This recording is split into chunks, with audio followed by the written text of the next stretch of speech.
Fala aí galera, começando o episódio 188 do podcast Filmes Clássicos, é o segundo episódio da 9ª temporada que começou neste ano de 2023. Esse é o primeiro Dicas Triplas do ano e com ele, como você já sabe, 3 filmes, 3 nacionalidades diferentes. Hoje a gente vai de O Beco das Almas Perdidas, filme de 1947, filme americano. Depois a gente segue com Semeando a Ilusão, um filme italiano de 1972. E a gente fecha com um filme polonês chamado O Diabo, também do mesmo ano, de 1972.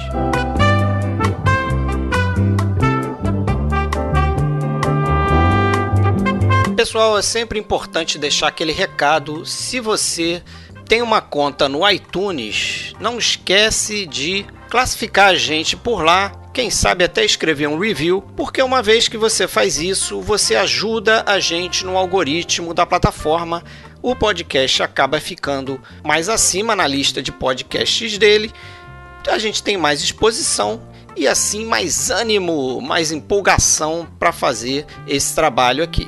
Você pode ouvir a gente diretamente no nosso site, filmesclassicos.com.br. A gente também tem uma conta no YouTube. De vez em quando a gente posta alguns vídeos interessantes lá e a gente faz as lives pelo YouTube. E se você quiser, você pode ouvir a gente no Spotify, também pode classificar a gente lá, ou em qualquer outro agregador de podcast. Basta procurar pelo nosso nome, Podcast Filmes Clássicos.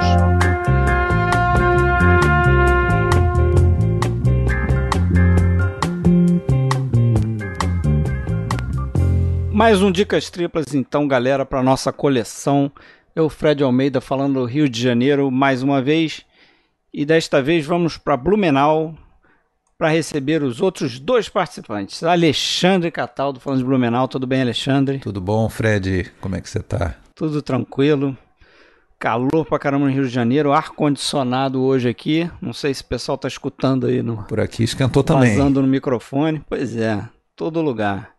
E sentindo essa fritura também está o William de Andrade. Tudo bem, William? Tudo bem, meu caro. Saudações aí para vocês. Saudações. Estamos começando, engrenando o ano 2023, né? Isso. Já lançamos Out of the Past, certo? Primeiro do ano.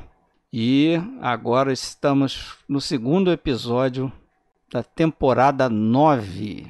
Você me permite fazer um... Jabá?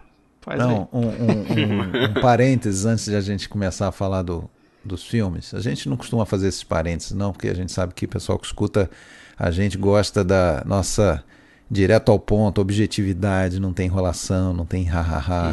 Não vai falar da tragédia da Copa não, né? Não vou falar porque eu não sei ainda, né?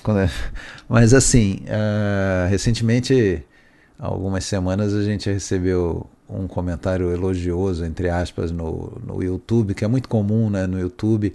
E aí, se tem alguém que está começando a ouvir a gente por aqui, é sempre bom lembrar o seguinte, graças a Deus, esse podcast que a gente está entrando aí no 9º ano, né, a gente faz por puro lazer, hobby, diversão levada a sério, a gente não ganha um tostão com isso, ao contrário, tem umas despesinhas de hospedagem, não sei o que, mas não vem ao caso, ninguém obriga a gente. Os nossos amigos, colaboradores, nenhum deles é remunerado, todo mundo faz por prazer. Temos aí 2 que são jornalistas críticos de cinema, né? O Fábio, o Rafael.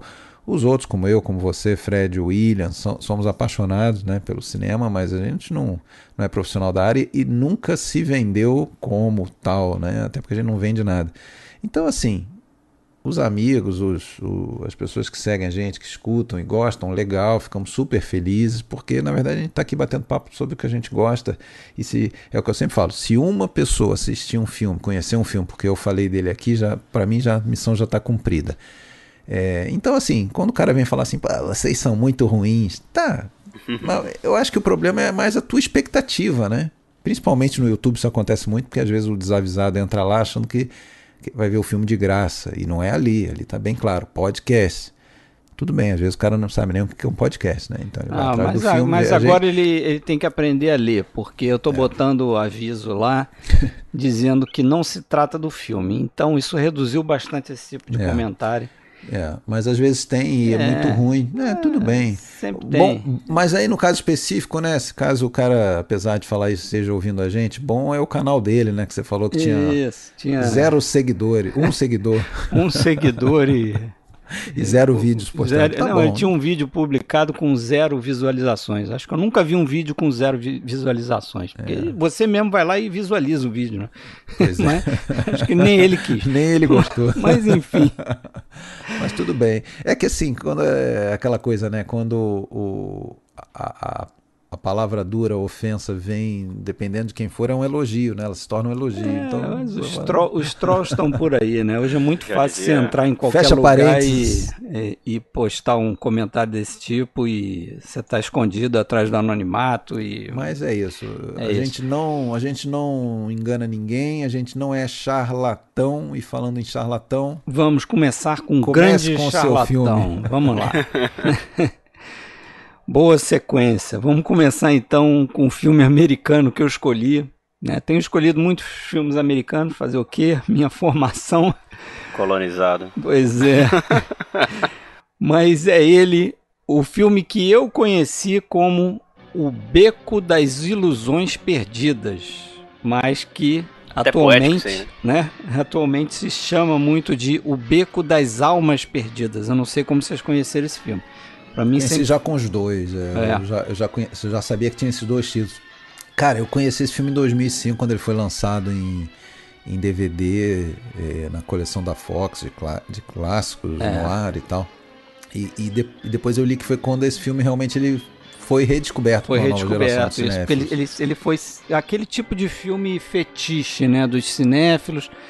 Aquele material que o pessoal não tinha acesso, não tinha sido lançado.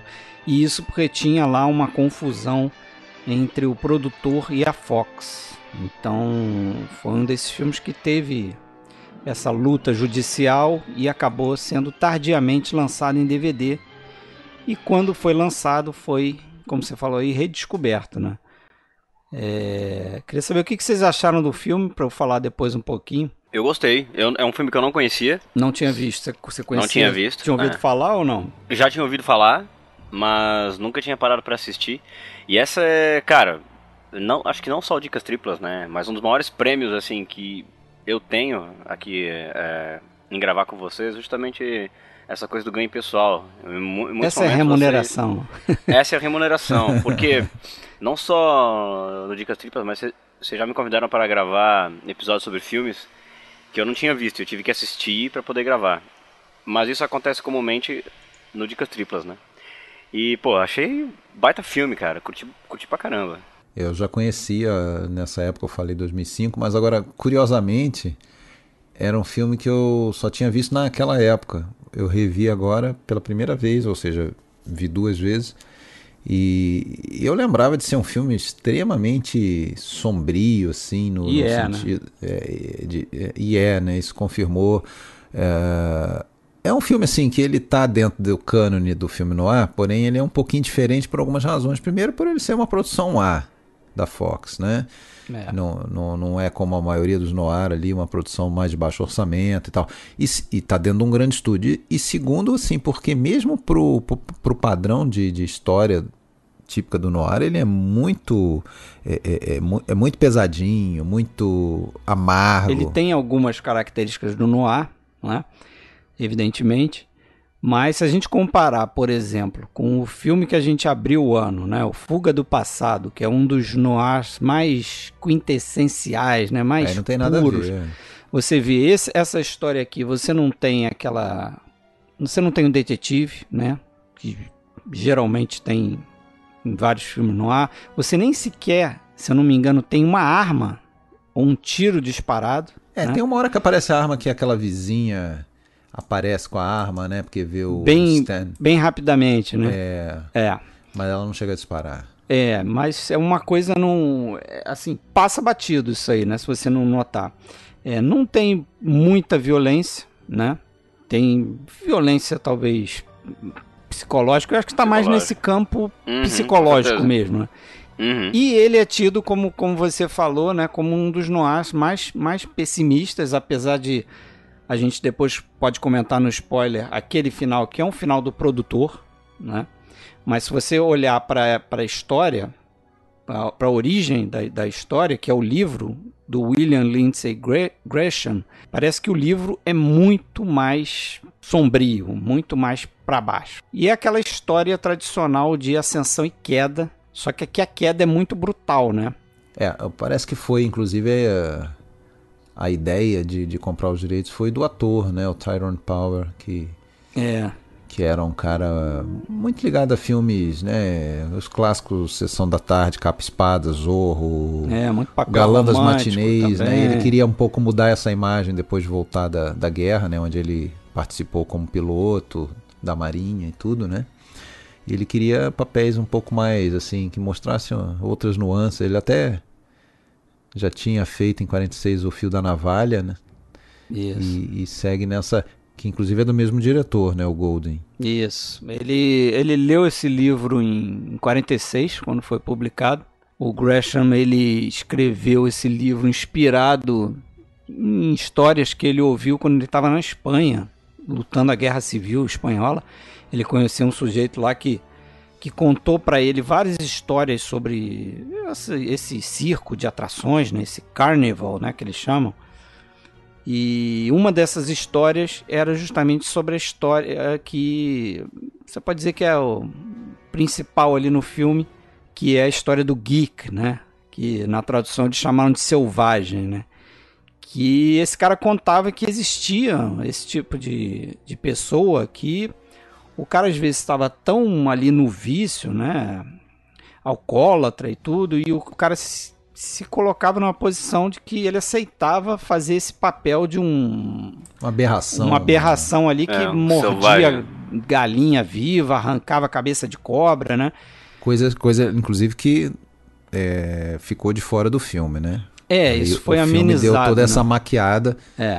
Ele sugere, né? Ele sugere, mas a gente não vê o geek em ação praticamente hora nenhuma. A gente só vê os dois geeks do filme tendo uns ataques ali. Isso. Ele tenta fugir, né, uma hora e tal. Mas é um filme que já de cara ele começou com essa perseguição, porque você vê o livro do Gresham, ele tem esse tipo de coisa, ou seja, é impensável você fazer essas coisas todas ali embaixo do Código Reis. E tem uma parte de religião também no livro Gresham que deixou a galera meio com o cabelo em pé, né?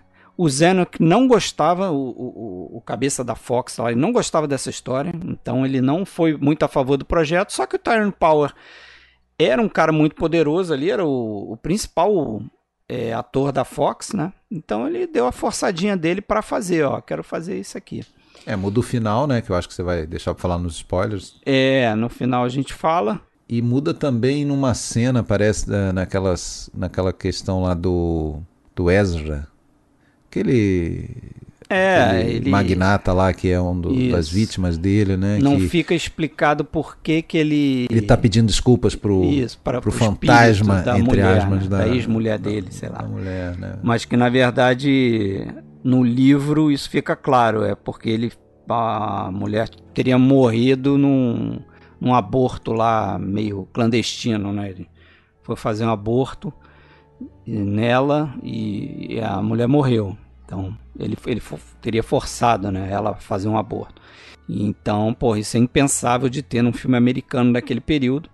Então o roteiro que é feito pelo Jules Furman, que é até um roteirista que já tinha escrito para o filme noir, né? Escreveu A Beira do Abismo, escreveu Aventura na Martinica, um cara muito relacionado com o Howard Hawks. Ele escreveu também para o Joseph von Sternberg o Expresso de Xangai, então um cara que conhecia ali aquele métier, né? Então, e ele escreve muito bem, deixando essas coisas meio que no ar, e você às vezes subentende uma coisa ou outra. Tem por exemplo, uma cena que eu acho muito interessante também, e ousada, vocês certamente perceberam isso, com aquela cena em que forçam o personagem do Tyrone Power casar com a Molly. Sim. né?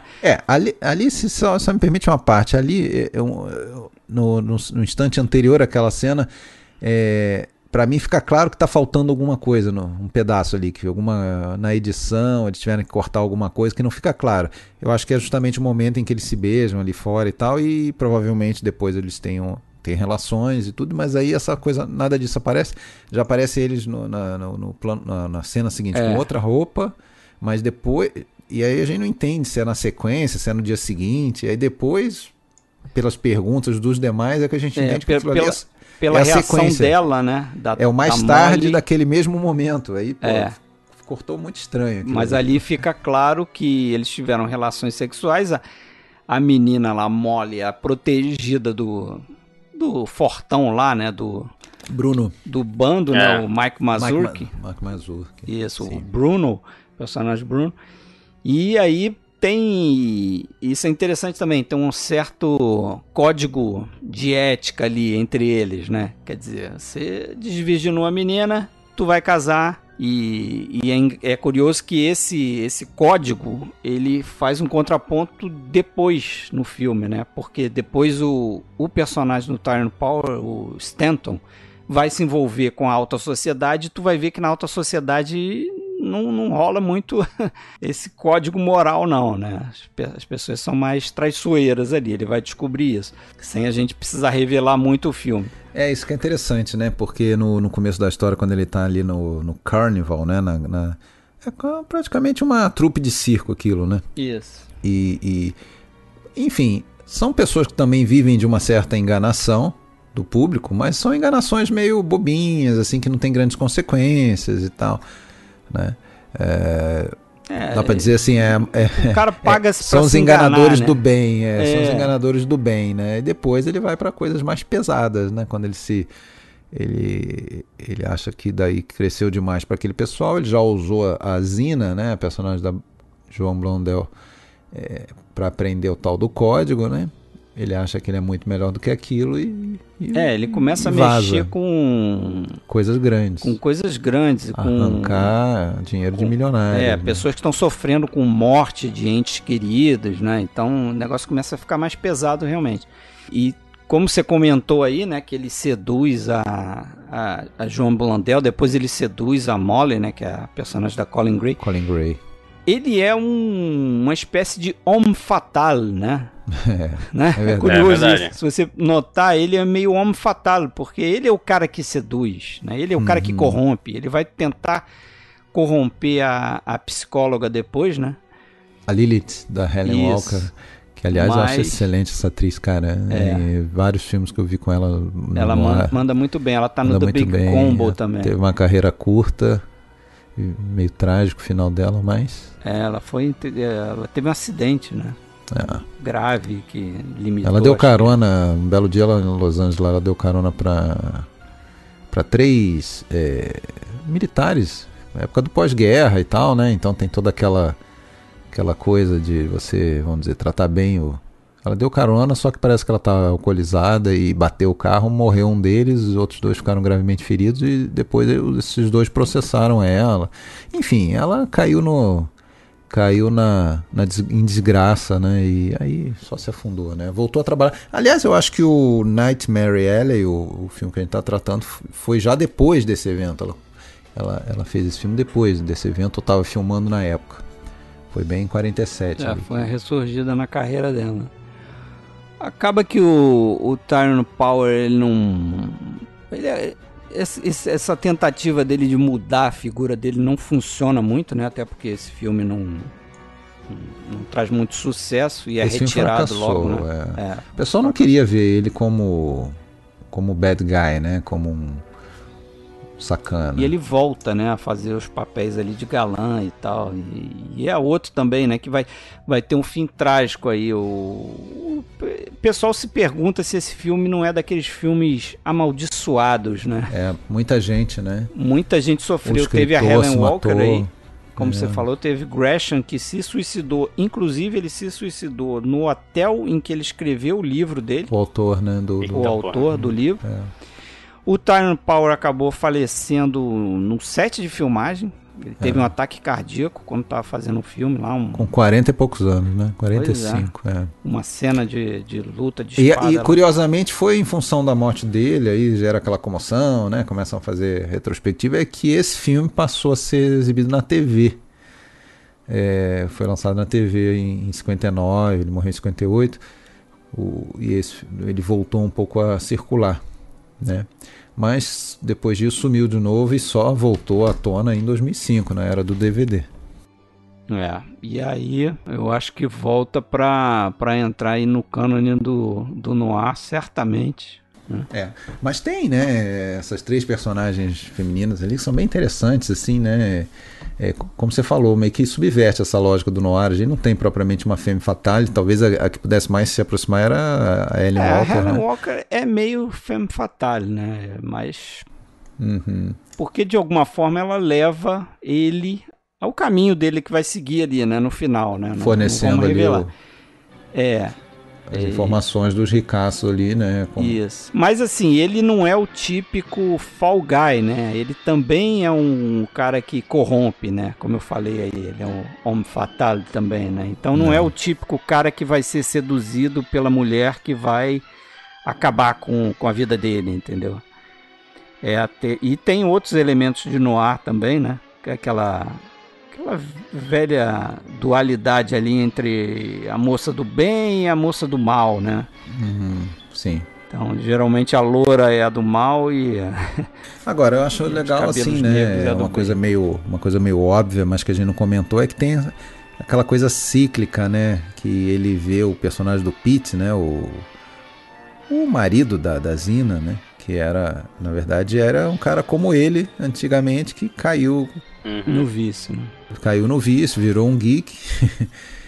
E ele meio que desdenha daquilo, né? Acha repugnante e se acha muito superior, e depois o mundo dá voltas, né? E até o tarô, né? Reforçando essa coisa do destino, né? E tal.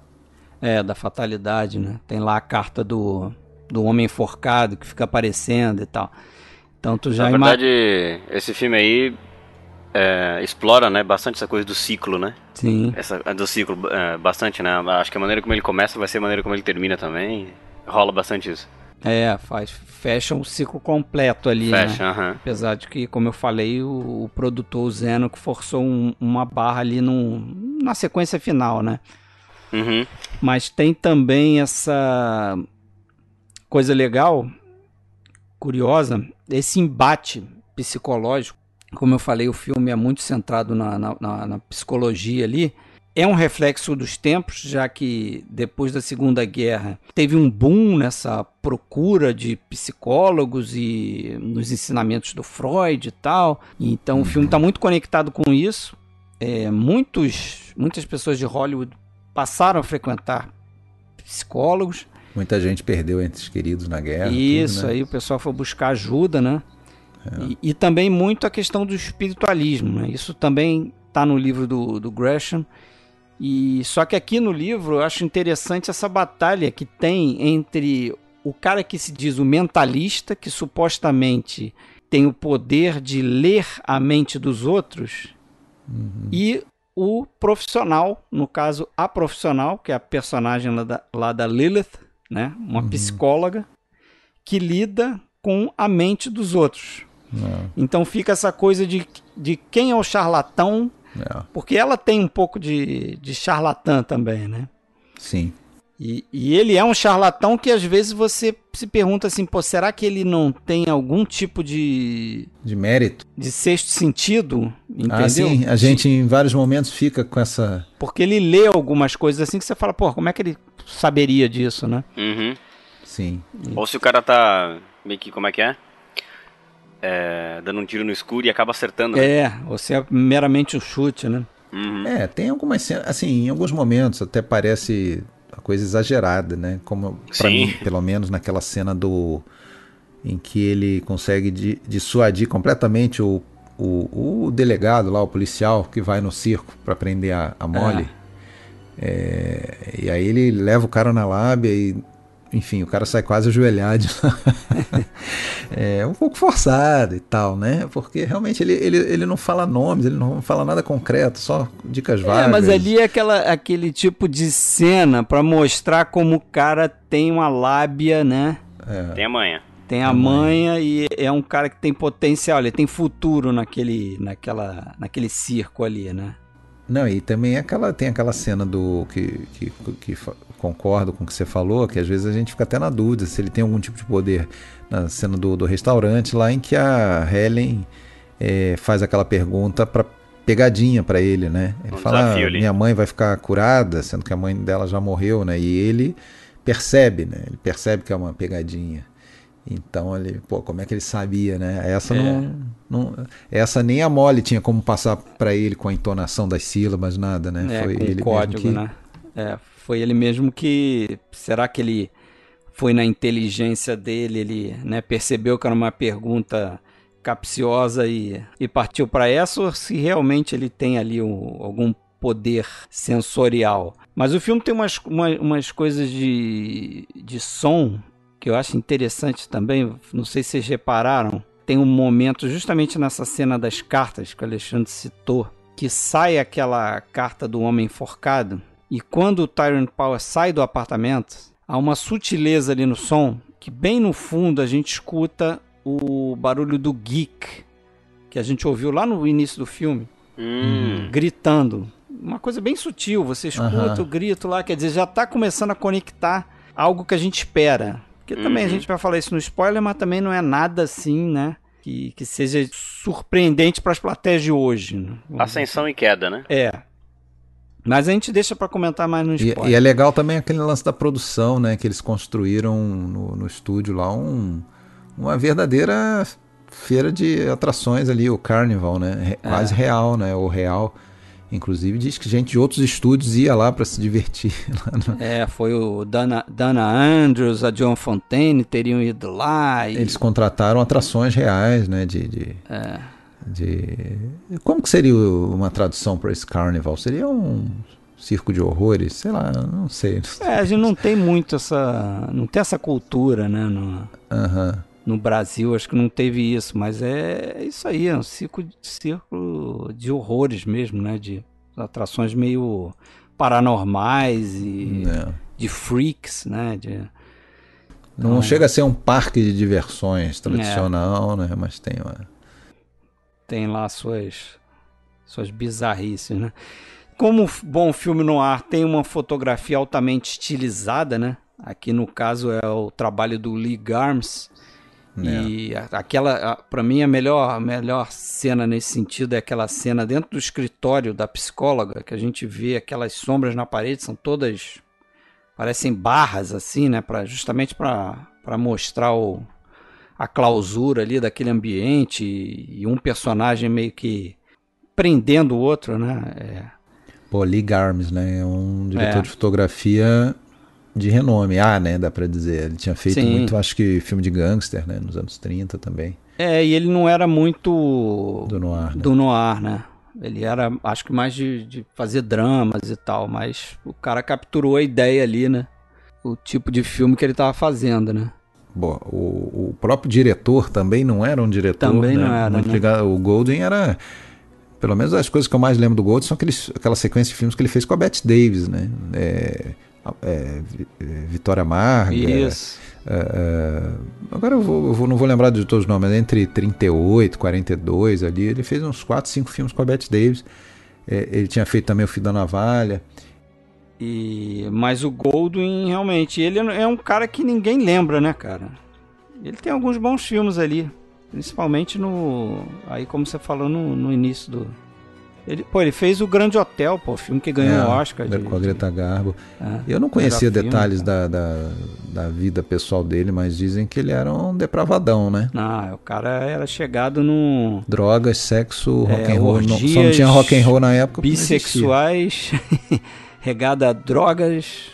E até dizem que até por isso ele, vamos dizer, se aproximou dessa história, né? Que tinha muito a ver ali com algumas coisas do submundo, né, vamos dizer assim. Conhecia o tema, né? Mas é isso, vocês tiverem mais coisa para falar, a gente deixa algumas coisas aí para falar no... Pode ser. No spoilers, tem algumas coisinhas que eu anotei aqui. Bom, então assim, mas o meu filme e o filme do William são do mesmo ano. Mas eu andei pesquisando, William, que o teu filme, ele só foi lançado, mesmo dentro do país dele, ele só foi lançado, vamos dizer, uma distribuição maior nos anos 80. Né? Em 72 mesmo, foi poucos cinemas e tal, não sei a razão, talvez você saiba, não sei. Sei sim. Então, eu sugeri falar primeiro do meu, que o meu eu sei que foi lançado em 72 mesmo. É de 72, foi lançado na Itália, óbvio, 72, e vamos aqui fazer aquelas ligações entre os filmes aleatórios dos filmes do Dicas Triplas, né, que a gente descobre depois, mas acabamos de falar de Bette Davis lá no teu filme, Vou falar de um filme italiano, 1972, Semeando a Ilusão. O título original é Lo Scopone Scientifico, que é o nome de um jogo de cartas. A Scopa, né? Muito conhecida até no Brasil, a Scopa, e tem uma variante desse jogo que é Scopone Científico. Eu não entendo nada de jogo de carta, até brinco às vezes, mas então não sei nem dizer. Eu te falei, eu joguei Scopa, cara. Quando era mais novo eu jogava muito Scopa, mas se você me perguntar a regra eu não vou lembrar. Mas a Scopa em italiano é vassoura, né? Aquela coisa de você varrer, pegar todas as cartas que estão na mesa. Né? Então você vai marcando pontos sempre que você baixa uma carta e com a sua carta você consegue capturar as cartas que estão na mesa. Bom, o filme, ele é um filme do Luigi Comencini, um diretor que eu acho que nunca pintou por aqui, mas é um cara que eu tenho bastante apreço pelo que eu já vi dele. É um diretor que tem muita coisa que me agradou bastante, né? Inclusive um desses filmes dele, eu acho que é o primeiro filme italiano que eu vi na vida, na TVE do Rio de Janeiro, na televisão, e me encantei. Primeiro filme italiano que eu vi na vida lá com, 10 anos, que é o Pão, Amor e Fantasia. Pane, Amor e Fantasia, filme de 53, um dos filmes mais legais do chamado neorrealismo rosa, né? Quando o neorrealismo sofrido, sério, no final dos anos 40 ali, ele meio que começa a se transformar um pouco e botando até filmes mais leves, mas ainda com ambientações, né, de lugares destruídos pela guerra, aquela coisa toda, mas já com humor, já com romance, aquela coisa toda. Então esse filme é um filme icônico nesse sentido, e tem vários outros, né? Como por exemplo uma histórica minissérie que ele fez para TV nos anos 70, 72 aliás, mesmo ano desse, que é a do Pinóquio, As Aventuras do Pinóquio, que eu gosto demais, assim, eu acho que ele próprio falava que é um filme para adulto, não é um filme de criança. A história do Pinóquio. Agora, nesse aqui, eu até, antes de entrar nele, eu vou fazer aquela tradicional pergunta. Digam a impressão de vocês, primeira, que eu tenho certeza que vocês não conheciam o filme. Não, eu também conheci tem pouco tempo, deve ter uns 2 ou 3 anos que eu vi a primeira vez. O que vocês acharam de Lo Scopone Scientifico? Eu gostei também, não conhecia nada do Comencini, né? Mas achei bem legal, gostei dessa relação que ele faz ali, né, entre pobres e ricos, que ele também é um filme bem politizado. É, né? político. Tem uma crítica social forte, né? Tem uma fábula quase, né? Apesar de ser uma comédia, não tanto comédia talvez, assim, não é aquela comédia de você ficar gargalhando, né? Acho que ele não tenta isso, né? É tragicômico, né? Vamos dizer assim. Mas eu gostei, sim. E você, William? Fala aí. Eu adorei, cara. Eu achei o filme, assim, muito, muito bom, cara. Legal. E essa coisa da crítica social que ele faz, e ele tenta atingir esse tom, assim, cômico. Eu gosto muito do sarcasmo seco do filme, assim, porque ele é engraçado dentro desse contexto, né? É trágico, como o próprio Fred falou, mas ele é sarcástico, ele é muito seco, né? Eu gosto dessa pegada, cara. Eu curti bastante. Me diverti com o filme, mas é um filme que também te faz refletir bastante, né? É denunciatório também. Sim. Cara, eu já vi crítico falar que esse é um dos filmes mais políticos do cinema italiano. Apesar de ser um filme com um tom de comédia e tal. E eu entendo como quer falar isso. É um filme que está dentro desse cânone da comédia italiana que tem, eu acho que como uma das suas marcas registradas, exatamente o que você está falando. Dificilmente é uma comédia para dar gargalhadas. São sempre, na maioria das vezes, tragicomédias, né? E o Comencini, juntamente ali com o Mario Monicelli, com o Dino Risi e um pouco depois até o Ettore Scola, foi um dos mestres nisso, né? Desse gênero. Pensei nisso, cara. Né? Inclusive esse filme, assim, a própria ambientação ali dele, da Borgata, né? A favela, o bairro pobre ali, ele lembra muito do Feios, Sujos e Malvados. Eu né? pensei nisso também. Associei muito, cara. Enquanto assistia, lembrei muito do Ettore Scola. Que também é a mesma coisa, né? Uma favela romana. Com a diferença pessoal... que no Feios, Sujos e Malvados a gente não sai dali, né? Só vive na Borgata, né? Aqui a gente tem a oportunidade de conhecer a mansão, que aliás a mansão fica lá em cima, né? No topo da... Ela tá lá em cima, olhando para baixo, os vizinhos dela, que são, se eu não me engano, todos ali pobres, né? Cara, mas e outra coisa, aproveitando, esse lugar ali, o Monte Mário, em Roma, tem realmente uma Borgata e tem essa casa que existe até hoje em dia é uma casa de festas, Villa Miani. Cara, pra quem vê muito filme italiano, você com certeza já viu esse lugar em muitos filmes. Tá no Conformista. Cara, isso aparece direto, aquele lugar ali. É uma locação recorrente do cinema italiano. E tá nesse filme sendo a mansão que é alugada todo ano pela Bette Davis, bilionária americana, que passa a história, para quem não conhece, é isso, tem uma bilionária americana que vai com seu mordomo, chofer, que depois a gente fica sabendo que é ex-amante também, que é interpretado pelo Joseph Cotten. Eles passam... Que eu demorei para reconhecer. Eles passam a vida... Sério, cara?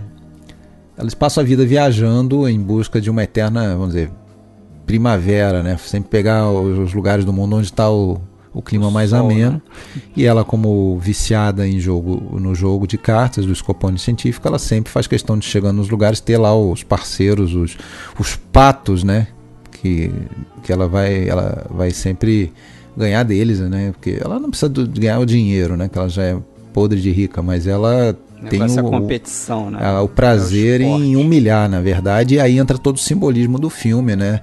Que ela simboliza naturalmente o poder econômico, o capital americano, aquela coisa toda, e aquelas pessoas são o povo. E é como um dos personagens fala ali, né? Eu não me lembro quem fala, mas diz o seguinte, que faz todo sentido. Deve ser o professor marxista, Você né? nunca vai conseguir ganhar dela porque o adversário dela, né? No caso aqui do filme, é um casal pobre que está sempre tentando dobrar aquele valor, porque tá vendo como uma oportunidade de ganhar todo o dinheiro dela. Sim.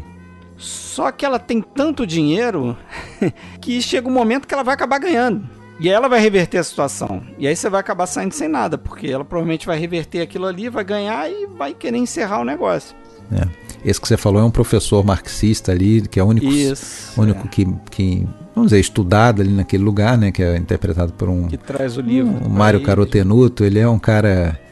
um bom coadjuvante aí, recorrente também do cinema italiano, muito bom. E ele, bom, a gente não falou também o seguinte, quem são os parceiros de jogo que a Bette Davis e o Joseph Cotten escolhem, né, que o Alberto Sordi e a Silvana Mangano, né, Peppino e Antônia. É um casal que parece que espera todo ano a chegada da velha, né, para tentar fazer o pé de meia, e não só eles, né. Eles têm uma porção de filhos que trabalham lá fazendo coroa de flores para enterro e não sei o que. E tem uma menina que é mais velha, que depois a gente vai falar um pouco dela. E tem toda a vizinhança que fica numa coisa, parece uma torcida de estádio, né? Fica todo mundo torcendo ali, confiando e acreditando que de alguma maneira, ainda que não sejam eles que vão ganhar o dinheiro, vamos dizer, é aquela vitória do proletariado contra o capital. E não só isso surreal, também, né? Tem gente ali com ambições pessoais. Tem um cara que foi, acho que, atropelado pelo chofer, aí quer uma vingança nesse sentido. Sim. Aí tem esse professor aí que acho que vê a coisa mais como um embate social mesmo, né? Do rico contra o pobre, então quer acabar com o rico. Ele chega a falar aquele negócio depois, né? Que aí a personagem da filha adolescente ali, ou pré-adolescente, que é a Cleópatra, né? Cleopatra, como eles chamam, né? Um nome sugestivo, né? Ela escuta e começa a ter ideia, que ele fala assim, não, se vocês querem ganhar essa guerra, vocês não podem se afeiçoar pro seu inimigo, né? Você tem que odiar o seu inimigo. Não dá pra chegar lá, ô, minha senhora, quanto tempo, que bom que você voltou, né? Que é isso que eles fazem, né? Eles ficam extremamente servis, né? Chega um momento lá, inclusive, que a velha pede pra... Tô falando a velha porque é como eles se referem no filme, né? Não tá denegrido. Ela é apresentada assim, né? A velha Acho que a gente não sabe nem o nome dela. Qual é o nome dela? Da personagem? Pera aí, eu já vou lembrar. mas é tudo, é a velha toda hora, né? É só a milionária, o milionário. O Joseph Cotten, que é o George, né? E aí chega uma hora que eles conseguem ganhar uma partida, né? E o George vai atrás deles lá no banheiro e fala, não, pelo amor de Deus, faça um favor pra mim, deixa ela ganhar a próxima. Tá bom.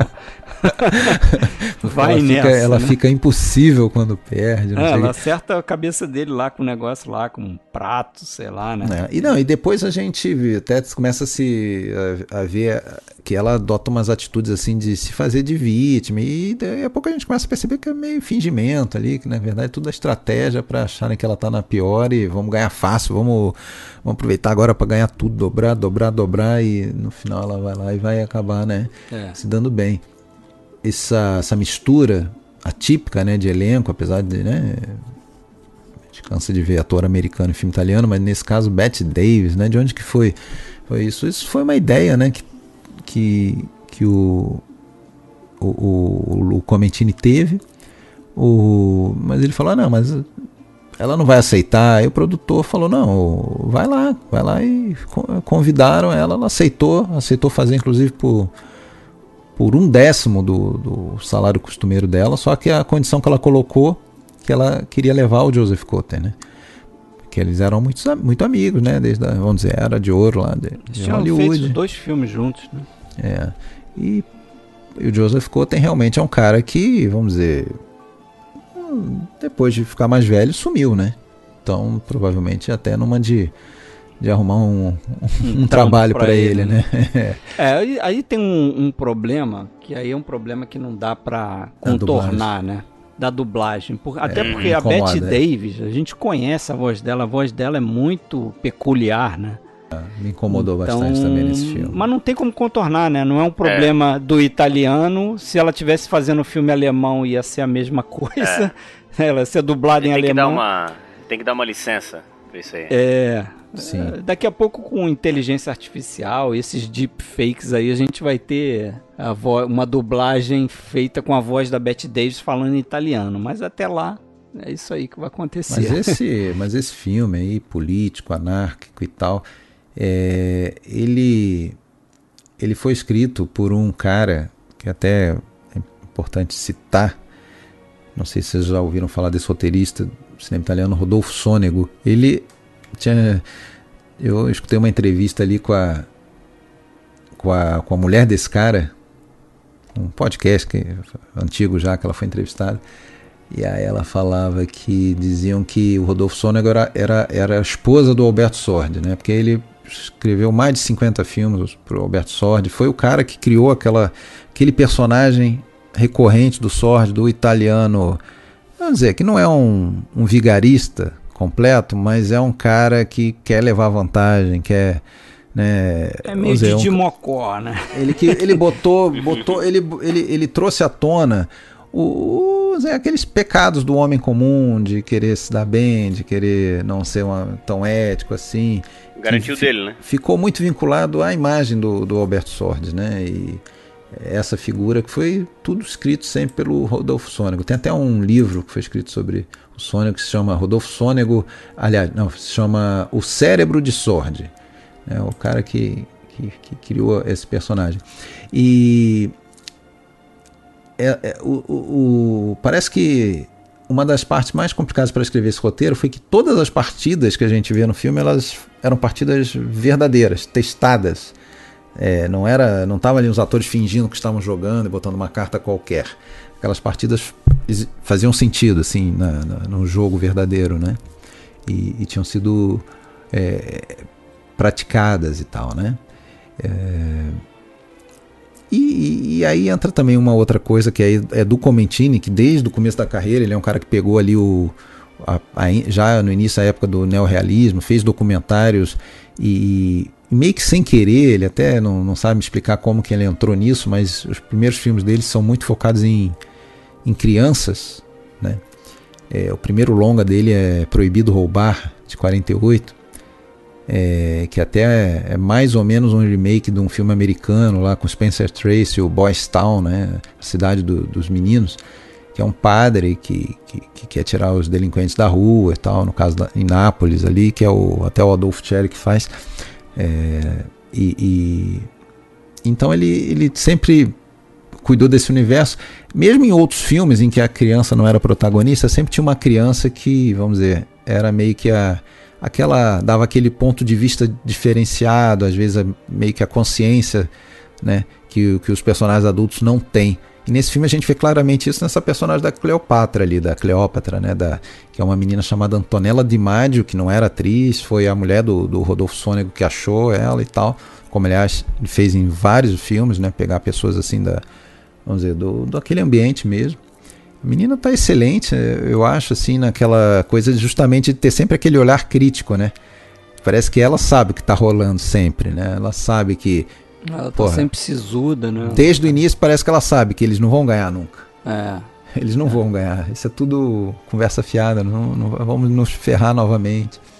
E ela que faz alguma coisa, né? Depois, pois e aí no final a gente vai falar que ela até influenciada pelo que ela escutou daquele professor, ela vai elaborar uma vingança, né? Que aí a gente contra esse opressor representado pela figura da Bette Davis do Cotten, né? Agora, uma outra coisa que até tinha anotado para falar, você pode cortar esse pensamento todo. Uma coisa que eu não sei se vocês sabem é que nesse filme tem não sei nem se vocês conhecem ele de nome, mas existe um cantor italiano famoso chamado Domenico Modugno. Não conheço. Pô, Domenico Modugno é o do Volare, né? Ah, é?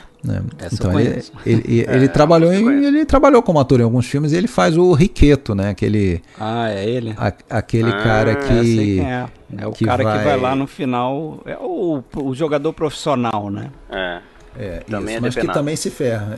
Também E é interessante como ele a gente conta, exatamente como ele conta pra gente vários momentos ali daquela partida, né? Acho que para não ficar enfadonho também, sempre a mesma coisa, né? Geralmente a gente sabe porque alguém liga lá pro pessoal que tá lá concentrado, torcendo, e avisa, eles ganharam não sei quantos milhões de liras, não sei o quê. Sim. Telefone. E no caso dele, a gente descobre que, né, o personagem do Alberto Sordi tá lá, não sei por que razão ele tá lá indo naquele rio lá. E ele vê que tem um maluco lá no barco, ele reconhece, é o Riqueto, não sei o que. E ele fica feliz que ele perdeu, né? Porque, vamos dizer... adversário dele ali, né? Tentando levar a mulher dele, pô. Essa foi uma coisa que eu adorei nesse filme, que é quando a gente fica... Tem muitas coisas que a gente fica sabendo e ele não faz toda uma volta assim pra contar o que aconteceu, ele simplesmente tem um corte e aí tu já subentende o que rolou. Eu adorei isso, cara, adorei esse ritmo, cara. Isso na verdade acontece em vários momentos ali, né? Sim. É muito massa isso, cara. Lembrando que o boletim quem dá são os empregados da mansão, né? Cozinheiro, também estão torcendo pro casal. Eles também são trabalhadores, né? Sim. Agora, naquela relação ali entre o Cotten e a Bette Davis, eu não deixei de notar um certo quê de Crepúsculo dos Deuses ali. Vocês também lembraram disso? Sim, claro. Porque ele vira o motorista como o personagem do Eric von Stroheim vira o motorista, mordomo dela, né? Já tendo sido marido dela e tal. No caso, eles foram um casal ali, namorados, amantes, sei lá o quê. E ele acaba virando motorista dela.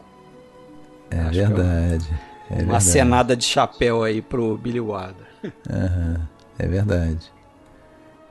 Então, tá bom.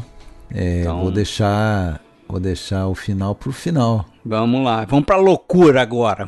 Agora Vamos pra descer ao loucura inferno. visceral, descer ao inferno. Botei o Fred e o Alexandre numa roubada aí, talvez, não sei. Eu já digo que eu não conheci o filme, vi Também pro não podcast. Não. E cara, E aí?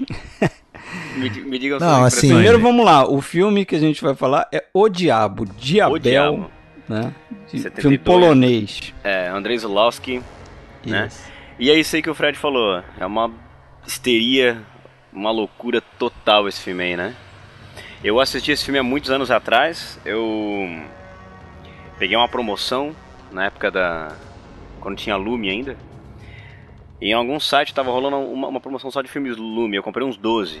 E esse aí era um que tava no meio, assim. Eu assisti, eu devia ter acho que uns 19 anos. E, não entendi porra nenhuma, né? Mas esse não é um filme muito pra entender, né? Ele é Eu muito acho mais que é um sensorial, filme pra né? você entrar na viagem, né? É tipo, você entrou no trem fantasma. Isso. No Embora parque lá. ele tem uma série de contextos, assim, que ajudam a gente a entender o contexto sociocultural em que o filme tá Claro, situado, né? Isso sim. Mas ele é isso aí mesmo, é uma Eu experiência acho muito sensorial. que essa é a grande mensagem dele. O filme é visceral. Visceral, literalmente. E eu fui até pesquisar, literalmente. Eu fui até pesquisar o que estava rolando na Polônia na década de 70. Cara, a Polônia. Porque, né, a Polônia, né, é um Coitada caldeirão da aquilo Polônia. ali. Coitada da Polônia. Mas até, né? E é legal porque, assim, esse período em que ele retrata no filme, né, só pra dar uma breve sinopse pra quem tá O escutando. filme se passa no século XVIII, né? Isso, século XVIII, durante a... Como é que é? A invasão da alemã, Prússia, né? Da Prússia. Alemã não, porque ainda não existia Alemanha. A Prússia. Tá lutando por uma parte do território daquele lugar ali e acontece uma partilha, né, da sim. Polônia. E começa com um homem vestido de preto que vai até não dá pra aquilo é uma prisão, um hospital, convento, um manicômio, né, um manicômio, sei lá que é Chamam aquilo. de convento. E ele vai libertar um homem, ele compra a liberdade de um homem ali. E aí ele diz que não quer nada do cara, só quer que ele vá pra casa. E aí quando ele chega em casa ele descobre na verdade a subversão do que aconteceu na vida particular dele. Esse cara, a gente vai descobrir que esse cara tá preso por ter atentado contra a vida do rei, né? Então faz parte de um projeto conspiracionista. E quando ele vai chegando nas imediações onde ele morava, ele percebe que a casa dele foi incendiada, que a noiva dele... A irmã tá louca. A irmã tá louca. A ex-noiva dele, agora é ex-noiva, tá grávida do melhor amigo dele. Mas ela tá grávida do melhor amigo dele ou tá grávida dele, só que o cara assumiu a mulher? Pegou. Pode ser, eu não entendo direito assim. Pode ser que sim, pode ser que não. Pra mim não ficou muito claro isso também, né? A mãe virou uma prostituta, né? Ele não conhecia a mãe. A mãe ela gerencia lá um bordel e ele não conhecia, mas ela estava sempre morando ali ao redor deles, né? Ela estava próxima, mas ninguém conhecia, né? Nem ele, nem a irmã. Né? E por conta disso ele acaba literalmente descendo ao inferno, assim. O pai e se suicida. Se suicida, ele descobre o corpo do tem pai. Tem isso também. E ele acaba, na verdade, cometendo uma série de assassinatos aí, motivado por essa histeria coletiva, né? E essa figura de preto que a gente só pode assumir que é o diabo, né? Porque afinal do filme o nome do filme é Diabel. O diabo. Até no final eu quero me aprofundar mais sobre essa coisa da figura dele aí. Também fica meio porque não fica expresso isso, né? Mas pela toda a contextualização. Quando a gente começou a falar aqui, o Alexandre ia falar o que ele achou. Não, Vai lá, Alexandre. Eu fiquei impactado, sim. Não é um filme fácil. Não. Não é um filme que você não vai agradar todo mundo. Não é um filme que você vai atrás de uma história lógica, de desenvolvimento. É muito mais isso. Essa coisa de você fazer uma viagem a um cinema, vamos dizer, que subverte, né, a própria lógica do cinema, assim, como entretenimento, não tem. Eu acho que ele certamente está muito ligado ao momento político da Polônia, ali, de todo o período da guerra, mas sempre aquela coisa, né? Você quer falar do presente amarrando com uma situação do passado, Exatamente. em que era o inferno na Terra, né? Uma viagem ao inferno. Exatamente. Né? E lendo 5 minutos a história da Polônia, a gente reforça aquela coisa de quantos infernos esse país Foi isso já... que eu fiz ali nesse período, início da década de 70, era uma crise econômica ferrada, Sim. né? Ainda sob regime comunista. Aí eles tentam fazer uma coisa lá com, acho que aumento de preço, e aí parece que dispara uma série de greves e confrontos, né? Da classe Miséria pra trabalhadora, caramba. o pessoal invade o Partido Comunista lá e o regime desce de porrada, tem muita violência, muita morte acontecendo na Polônia. Então, se você relacionar isso com o que acontece nesse filme aqui, eu também fiquei assim, com a sensação bem do Alexandre, que o Alexandre descreveu aí. De certa forma, eu acho que esse filme... Eu não estou fazendo uma comparação de qualidade, né? Eu acho que o filme que eu vou falar é bem melhor, mas de certa forma acho que o filme se inspira no Sétimo Selo, de alguma forma, porque se você pensar, também aquela trajetória do personagem do Max von Sydow, ele tá passando por uma região ali que tem todo um caos social, né? Por conta da peste negra, e você tem a figura da morte que está sempre acompanhando ele. Aqui é o diabo. Né? Tem sempre o cara pintando de preto que você não sabe de onde ele vem, mas o cara aparece atrás de uma árvore, toma ele aqui uma onipresente. navalha, faz isso aqui, vai para aquela direção, não sei o que. Então tá sempre guiando ele, né? Fazendo ele meio que de marionete. Como no Sétimo Selo ele encontra uma trupe de artistas, né? Só que aqui acontece um troço bem diferente. Todas as mulheres tentam pegar ele lá, né? Ele mata, né, alguns artistas ali no meio do caminho. Não só as mulheres, né? Não só as mulheres. Só as mulheres. O dono lá da trupe lá também tenta pegar ele. 2 vezes. E ele quase transa com a mãe, então... Né? Tem uma coisa meio Édipo aí também. Tem. Mas é um filme que eu me lembrei do Sétimo Selo. Mas repito, eu acho o Sétimo Selo bem superior. Sim. Isso não que tem dúvida. Isso que o Alexandre falou é bem uma real, assim, ele usa do momento presente retratando uma coisa que aconteceu no século XVIII, até porque o regime socialista na Polônia, ele vai durar entre 1945 e 1989, né? E no ano em que esse filme é feito, nesses anos em que o filme é feito, realmente consiste num caos gigantesco na Polônia, e o clima é de histeria coletiva mesmo, né? Que é isso que o filme acho que está mais preocupado em retratar, especialmente na figura do diabo, porque ele tem um corpo físico, mas sendo a Polônia ortodoxamente católica, ele tenta subverter, ele tenta profanar dentro dessa cultura judaico-cristã, né?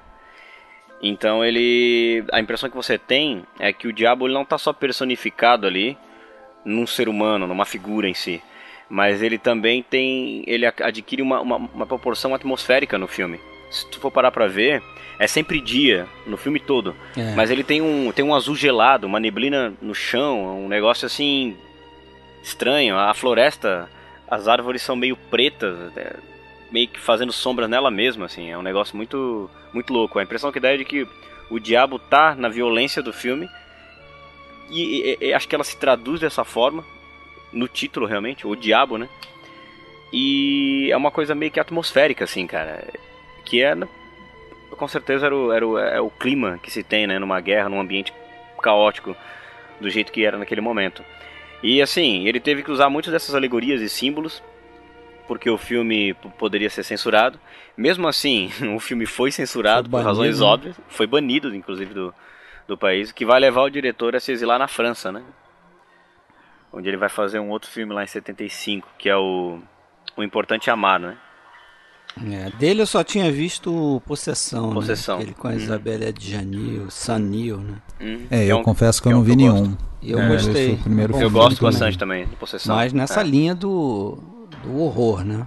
Do horror, E, cara, eu acho que uma coisa que dá pra dizer é que ele é um tipo de horror que faz escola até, né? Hoje a gente tem, inclusive na grande indústria, filmes aí que exploram essa coisa do... Não é um horror muito convencional, essa coisa de, sei lá...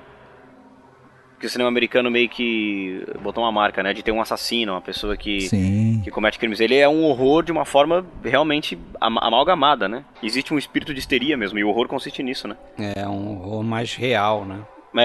Mais psicológico também. Arrisco dizer até que talvez seja um filme que fez escola. Não só esse, mas muito da filmografia... Não precisa do sobrenatural, né? Exatamente. E eu acho que muito da filmografia dos Lost permeia isso, assim. Esse tipo de horror, né? Me lembrou muito, associei muito aquele filme que eu indiquei pra vocês quando a gente fez a live do Halloween, o Waking Fright. Eu vi, sabe? Eu fui ver. Que é também australiano, né? Exatamente. Muito bom, que tem essa pegada, né? Do cara que vai descendo uma coisa meio dantesca, assim, né? Vai experimentando os níveis ali do inferno, do purgatório. É isso que eu fiquei com essa sensação também, assim. E aí não sei se é ignorância minha. De que... Porque assim, o nome do personagem é Jacó, né?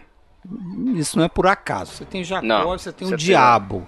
Então eu fiquei me perguntando se ele não está de alguma forma contando uma história de alguma liturgia que eu não conheço, mas que ele está colocando essa história, como a gente falou aí, no século XVIII, né? Porque tem o nome do Jacó, como eu falei, né, sei lá, tem essas coisas de... Né, a relação. Foi até ler um pouco essa história do Jacó e tal, mas acho que não tem nada a ver com isso aqui, não tem relação. A religião judaica, o Jacó que a gente vê nesse filme com o Jacó do judaísmo ali.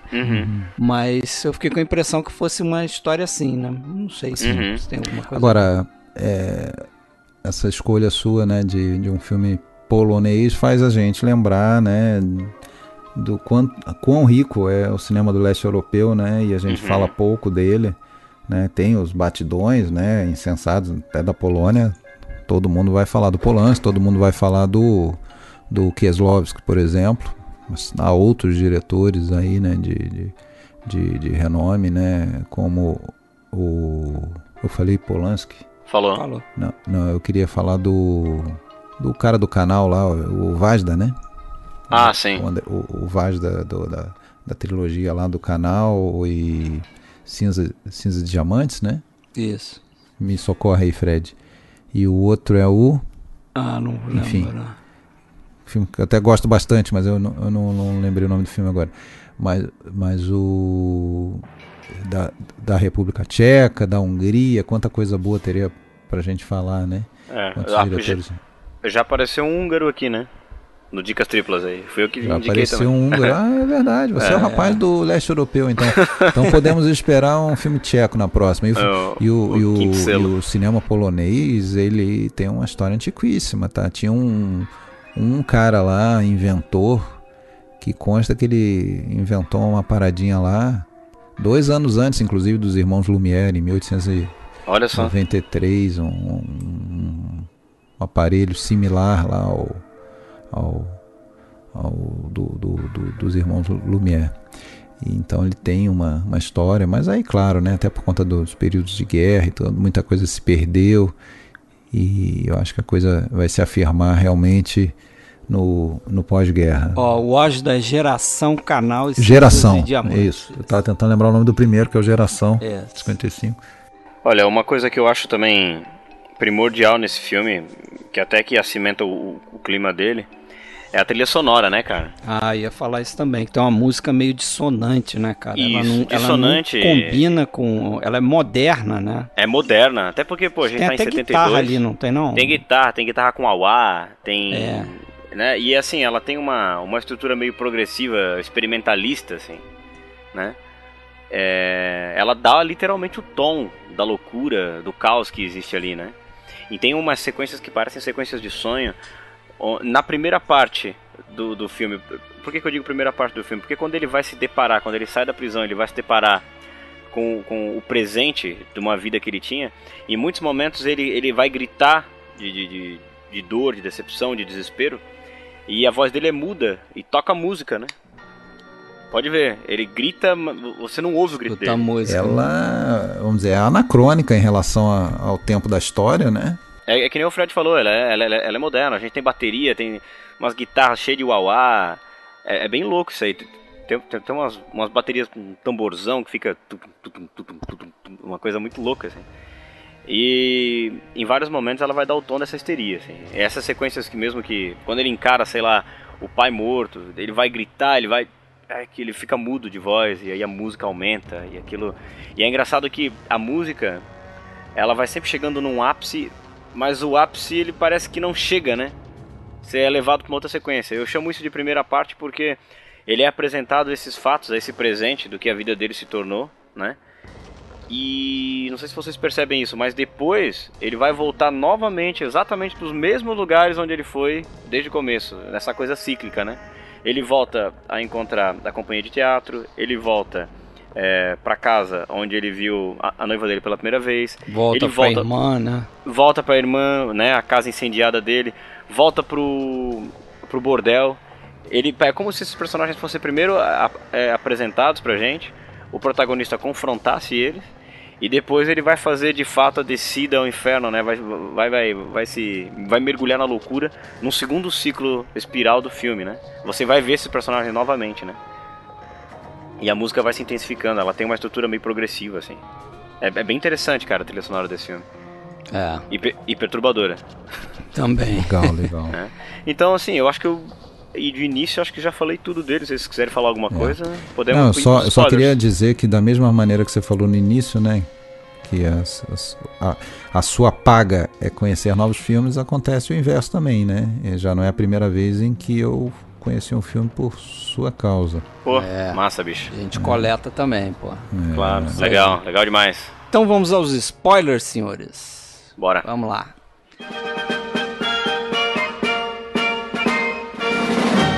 Ei, Fred, esse podcast pode conter spoiler. Então, spoilers do Nightmare Alley. Beco das Ilusões ou Almas Perdidas. Bom, nesse pedaço a gente pode falar também, né? Não vai deixar de falar, evidentemente, que esse filme teve um remake, agora 2021, feito pelo Guillermo Del Toro, com Bradley Cooper, Cate Blanchett, Rooney Mara. Descobri isso indo pesquisar sobre o teu filme, cara. Pois é, esse filme inclusive concorreu ao Oscar de melhor filme em 21. Tô por fora. Eu vi o filme, assim, prefiro o original, né? Eu não cheguei a ver, a primeira adaptação. É um bom filme, mas é daqueles filmes... Eu gosto do Del Toro. Cai mesmo no sei lá, ele cai no mesmo balaio ali. Acho que eu tenho a impressão que daqui a alguns tempos eu não vou lembrar muito do filme. Só que o filme do Del Toro, ele é mais fiel, eu acho, com a história. Eu não li o livro do Gresham, mas eu acho que é mais fiel, pelo menos no final do filme, justamente no final do filme, porque o filme do Del Toro, ele termina ali onde deveria ter terminado o filme do Goldwyn, que é justamente quando o personagem do Tyrone Power, ele naquele desespero, ele encontra um novo circo ali e ele já está consumido pela bebida, já tá, né, já perdeu a mulher, já está na pindaíba, está na ruína, e ele aceita a proposta desse dono do circo, que é justamente ser o geek do circo, né? Ser o selvagem do circo. Aí o cara até fala para ele, não, vai ser um negócio temporário, né? E aquela figura que tanto intrigava ele no início do filme, como a gente vê, né? E ele chega a perguntar lá pro personagem lá do Pete, né? Que era o marido lá da Joan Blondell, quem é esse cara, quem é esse geek e tal. Aí ele explica e tal. E você percebe naquela cena que ele fica meio perturbado com aquilo ali, né? Ele fecha o ciclo, como o William falou antes, né? Ele acaba virando geek de um outro circo, né? O filme do Del Toro termina ali, e terminaria também o filme do Goldwyn, só que o Darryl Zanuck, né, resolveu colocar aquele final que a gente tem hoje no filme, que é aquele final de que chega lá a personagem da Molly e descobre ele nesse novo circo, e você tem a impressão que ela agora vai cuidar dele e ele vai se recuperar e vai terminar tudo uma beleza, né? É isso. Não sei se tem mais alguma coisa que vocês queiram comentar aí sobre esse final. Não. Que é o final do livro. É? É fiel, então, É. nesse ponto. O livro, o final, né, terminaria ali, justamente naquela frase ali que ele fala, né, que eu nasci pra... Isso, exato. Pra ser o geek, né? Eu nasci pra ser o selvagem. Que é essa fala eu acho que não tá no livro. É um texto do Futherman, né? O roteirista. Mas era pra ter terminado ali. Só que o livro termina assim. O livro termina pra baixo. Termina o cara virando o geek. Não tem essa história da Molly tá ali no mesmo lugar que ele. Voltar lá e descobrir dizer, ele.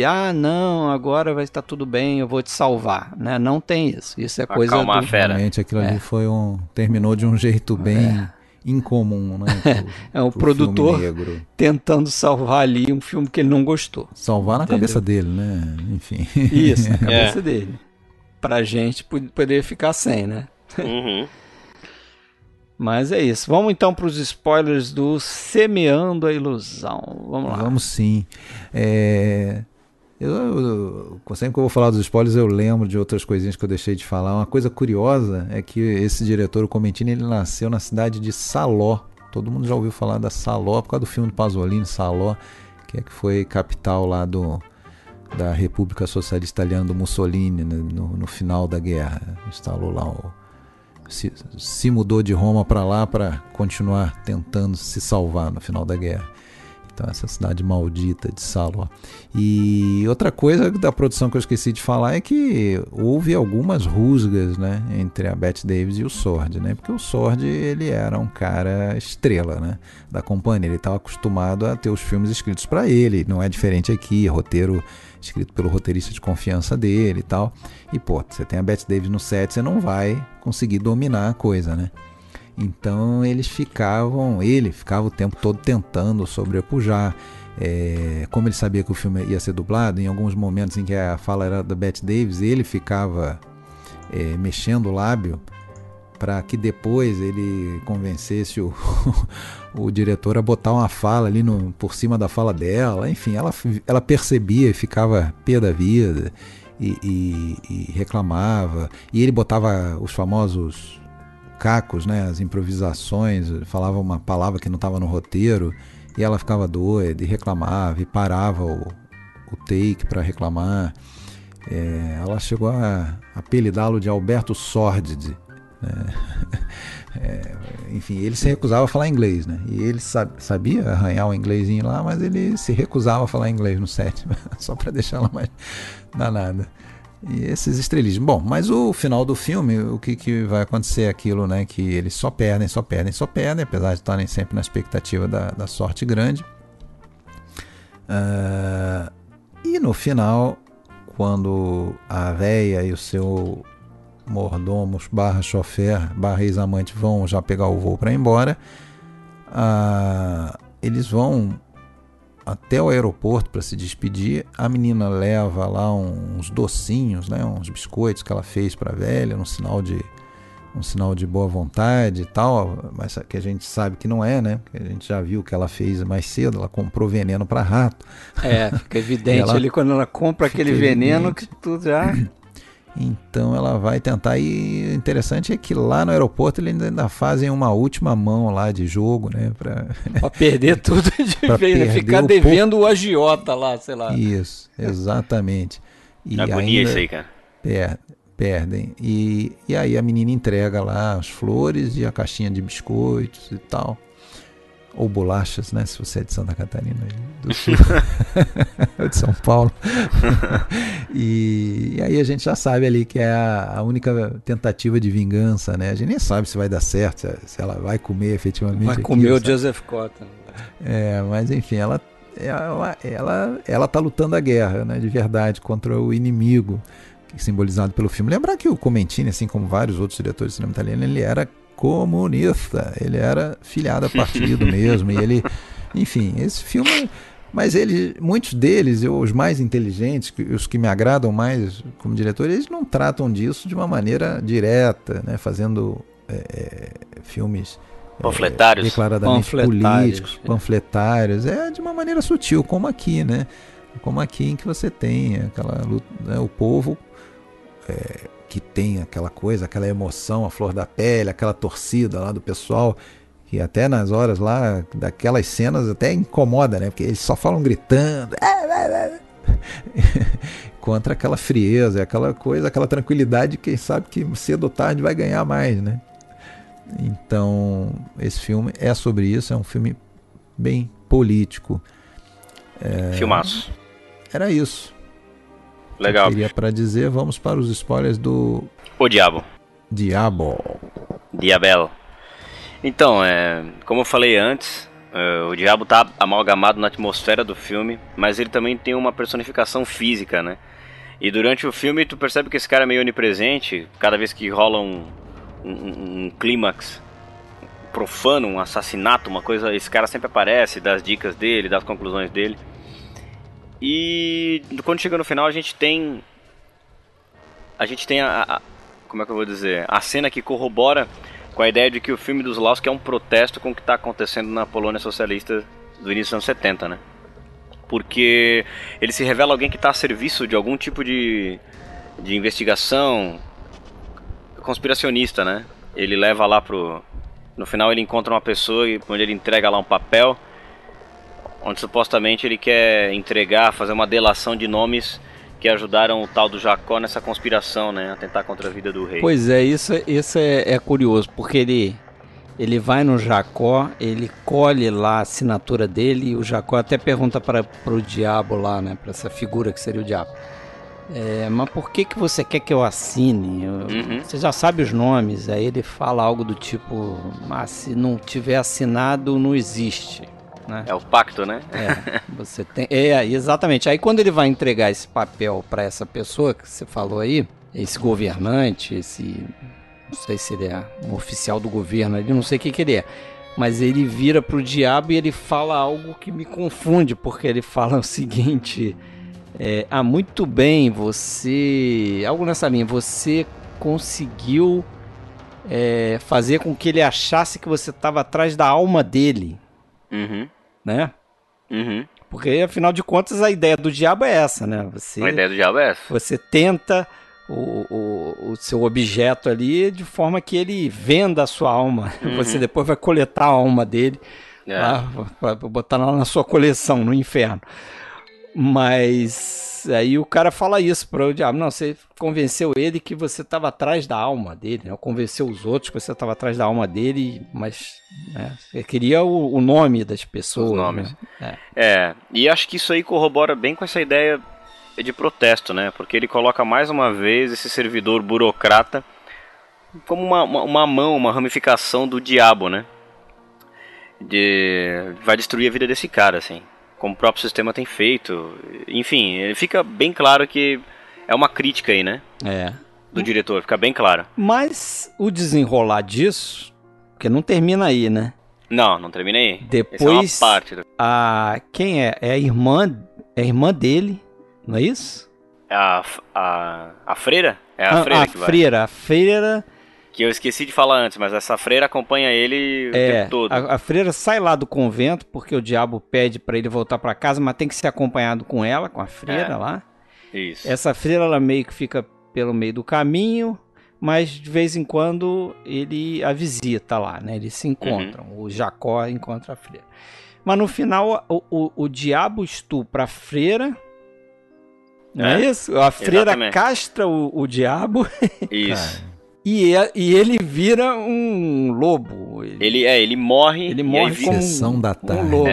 E ele vira ele realmente a figura do cão, né? É o cão. Exatamente, é o diabo mesmo.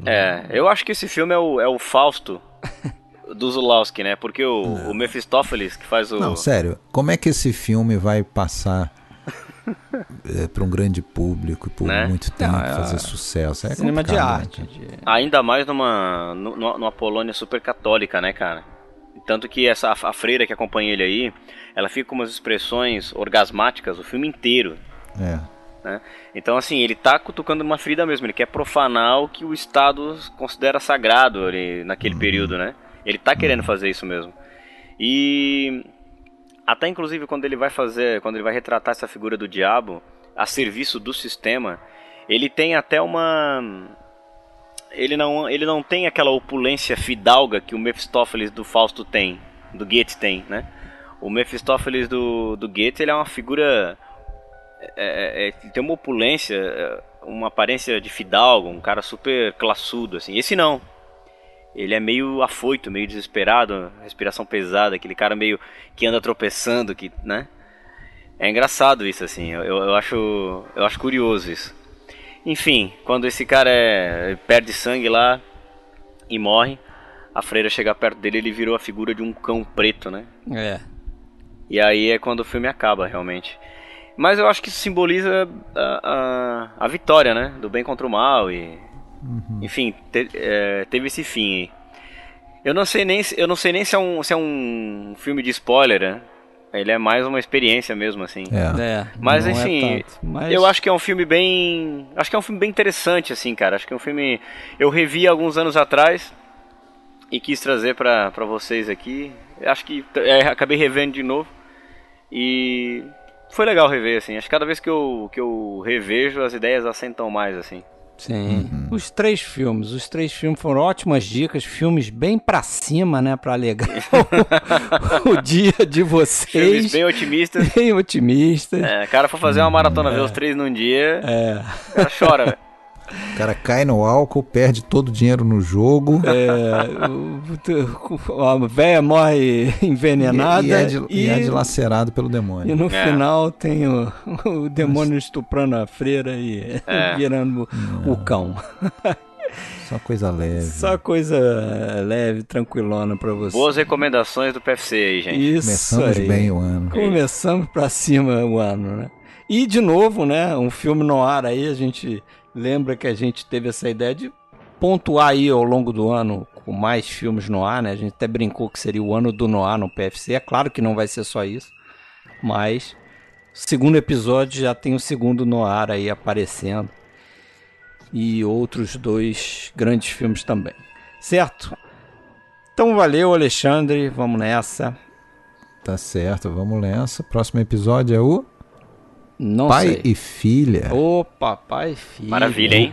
Do Ozu. Filmaço. Outro clima. Vamos estar aí com o Hugo Harris. Hugo Harris. Legal. Em companhia do Cinefilia e Companhia. Certo? Isso aí. Então valeu, William. Que isso, obrigado. Eu que Obrigado. agradeço, né, bicho? Valeu, Convite. William. Oitavo dia na área. Visitem o perfil do Instagram do Isso William. aí. Abraço. Isso aqui vai em janeiro, né? Isso vai em janeiro. Eu já ia dizer que tem playlist de Natal, mas tudo bem. Já passou. Já passou. Falou, William. Valeu. Valeu, cara. Abraço.